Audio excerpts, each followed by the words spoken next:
Wait lang po kaibigan, mag-share po ako ng salita ng Diyos sa iyo.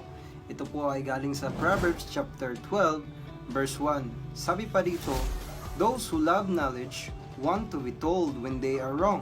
It is stupid to hate being corrected. So, sa time na tayo pala ay kinokorek, huwag po tayong magalit. Kasi sa time na kinokorek tayo, ibig sabihin nun, love tayo din ng mga tao. At kung ikaw ay nakikinig ng mga correction, ikaw po yung tao na nagmamahal sa kaalaman. Pero yung tao na ayaw nilang magpakorek kasi yun nga, nahihiya din silang tanggapin yung kamalian nila, yun yung mga tao na walang kaalaman. Tinatawag sa Biblia na mga stupid.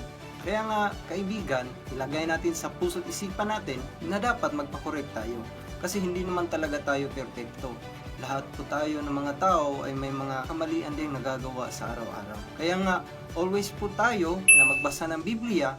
Dahil sa Biblia po natin makikita yung mga bagay na meron pala tayong mga kamalian na hindi natin alam. Sa time na nagbasa lang tayo ng Biblia, nalaman natin na nagkamali pala tayo. Kaya nga, kung ikaw ay sa tingin mo walang mga taong nagko-correct sa'yo, magbasa tayo ng Biblia para malaman natin yung mga tamang bagay na dapat gawin natin.